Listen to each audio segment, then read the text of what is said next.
Tiens, cela fait un moment que je ne t'ai pas vu. Bah oui, avec le confinement, c'était un peu compliqué. Confinement? Oui, je comprends.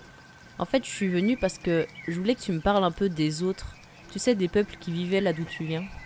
C'est vrai que si une chose m'a frappé quand je suis arrivé ici, c'est que les habitants de ce monde se ressemblent beaucoup. Mais contrairement à ce que tu pourrais croire, tu connais plus ou moins les habitants de mon monde. Ça aussi, ça m'a beaucoup surpris, de voir que nombre d'entre eux étaient représentés dans vos histoires. Mais qu'est-ce que tu veux dire? Va vraiment falloir que tu m'expliques les trucs, parce que à chaque Mais fois... commençons par le commencement. Les dieux ont commencé par créer les Ryusaekai, Haven, Ferno et moi. Après nous, de nombreuses créatures intelligentes, aux formes diverses et variées, ont suivi et ont formé ce qu'on appelle les Naiforgo. Ce n'est pas d'eux dont je veux te parler, du moins pas maintenant. Ils ne représentent pas ceux qui ont foulé ma terre. Après les temps, avant les temps, mes maîtres ont créé les humains, sur le modèle des Ryusaekai. Au début, ils se ressemblaient tous énormément, mais avec la diversité des climats des Varden, ils ont vite changé. Ils n'étaient pas très différents de vous, tu sais. Et bien qu'ils parlaient tous la même langue et venaient tous du même endroit, leur culture s'est grandement diversifiée avec le temps. Si bien que voyager d'une région à l'autre de l'Empire était un dépaysement total. Mais est-ce que ces humains ont disparu maintenant? Ou alors... nous en sommes les descendants? Disons juste que s'ils appartenaient à votre monde, vous ne pourriez les différencier de vous.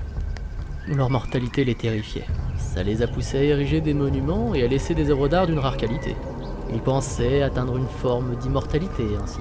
Malheureusement, ils ont été dépassés dans presque tous les domaines par les races avec lesquelles ils vont cohabiter.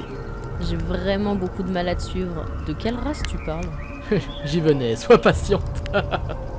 Des humains sont nés la quasi-intégralité des autres habitants du monde. Tout d'abord, on retrouve les Nakanema et les Amenakan, les âmes des premiers hommes revenus sur Terre pour guider les survivants de la Grande Purge.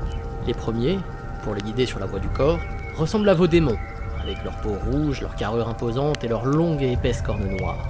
Les seconds, quant à eux, devaient guider les hommes sur la voie de l'esprit. Leurs traits fins et leurs ailes me fait beaucoup penser à vos anges. Ces deux groupes n'ont jamais fondé de société propre, mais ont énormément influencé celles qui viendront. Ah, bah pour une fois, j'ai compris. D'après ce que tu me dis, il y a vraiment beaucoup de similitudes avec mon monde. Est-ce que c'est parce que nos deux mondes sont connectés entre eux? Il y a eu des échanges en effet, il y a longtemps, mais rien qui n'ait pu vous influencer. C'est d'ailleurs ce qui m'a surpris quand je me suis intéressé à votre imaginaire. Enfin, il y a peut-être des choses que j'ignore encore, mais revenons à ces peuples que tu voulais connaître. Peu de temps après, dans les terres des cendres, est né Urgan, le premier des géants de cuivre. Des colosses que vous pourriez appeler orques. Des guerriers implacables, se terrant dans leur forteresse de métal, vivant de la chasse, la forge et du mercenariat. Pour eux, le clan et l'honneur est plus important que leur propre vie. Ils mesurent la valeur à leurs exploits et à ceux de leurs ancêtres. C'est un peuple qui est énormément refermé sur lui-même, et qui porte une grande importance aux traditions et aux dieux. C'est celui pour lequel j'ai le plus d'affection. Vient ensuite les Shikai, de l'archipel du Levant. Des érudits, des artistes et des mages d'exception, qui au contraire des fils d'Urgan ont mis l'individu au centre de tout. C'est aussi le seul peuple qui s'est subdivisé en plusieurs sous-espèces. Les Loshikai, qui sont en fait la même race, mais voyant l'apparition des autres comme des dégénérescences, ont décidé de changer de nom. Vous pourriez les appeler elfes. Ah ouais, c'est un peu comme les nazis. Mais quoi? Oula, non rien, oublie, reprends. Vint ensuite les Shikai Kepak, apparus sur les îles Tortues à la suite d'expériences plus ou moins morales. En a résulté une baisse de leur capacité à utiliser le Ju, l'énergie du monde si tu préfères. Mais c'est grâce à cet handicap qu'ils sont devenus des botanistes et des navigateurs de talent. Et enfin, les Shikaira. Tu dois savoir que certains Shikai se sont installés dans les Kanverfar, et à cause des conditions de vie là-bas et de la source qu'ils y trouvent, ils ont muté, devenant pâles et maigres, mais ayant développé la capacité à mieux se cacher dans les ombres. D'où leur nom. Ce sont sûrement les meilleurs assassins que l'on puisse trouver, si bien que leur société ne tourne qu'autour du meurtre. Quelques années plus tard, dans les canyons des Varna, les Xakai ont commencé à faire parler d'eux. Un peuple de mineurs et d'artisans fiers de leur savoir-faire. Leurs mines ont commencé à fleurir partout en Everden, et posséder un de leurs bijoux, ou armes, est devenu rapidement un signe d'une grande richesse. La vie dans les cavernes leur a donné une petite taille, et pour une raison que j'ignore encore, ils sont devenus incapables d'utiliser le Ju. Tu l'auras deviné, tu peux les rapprocher de vos nains. Tu me parles beaucoup du Dieu, mais qu'est-ce que c'est concrètement?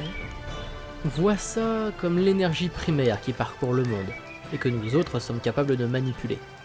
Vous appelleriez ça de la magie. Enfin, les derniers fils des humains sont les tribus nomades Zerker. On ne les reconnaît que par leurs traits plus primitifs, plus animal. Les tribus sont les seules à avoir réussi à s'installer dans la jungle d'Amnel. Le mot Zerker pourrait se traduire par mélange ou hybride. On les appelle comme ça car les membres des tribus sont capables de se transformer en animaux sous le coup de fortes émotions. Bien que certains peuvent contrôler totalement leur transformation. Au début, il existait de nombreux types de Zerker, mais avec le temps, 3 types se sont imposés. Les Aursmer-Zerker, ou Homme-Ours, dont la force en état de transe peut rivaliser avec celle des géants de cuivre.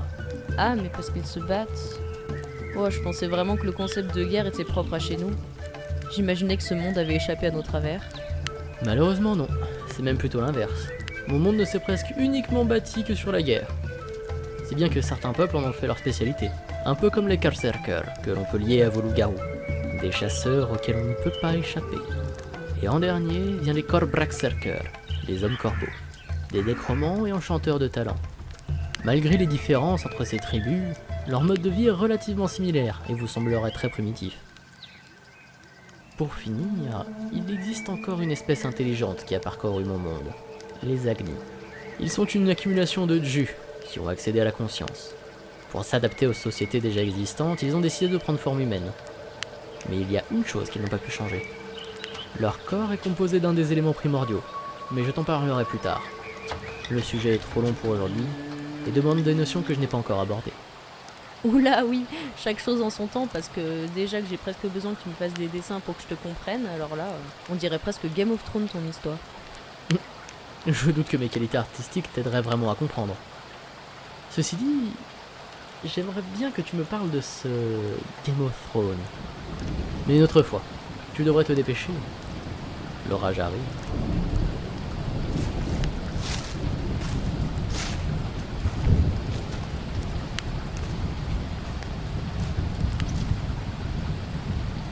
Tu devrais donner plus d'importance à la petite. Pourquoi cette tête? Tu pensais que je ne savais pas que tu gardais mes conversations? Je ne sais ni comment ni pourquoi, mais je sais que tu le fais. Comment ça, je parle plus mal qu'avant? Ah, ça s'entend tant que ça, pas vrai? Je perds vite cette langue. Mutta, chez Frankais Madakasov, Paumingde, Aupshawito Itserfa.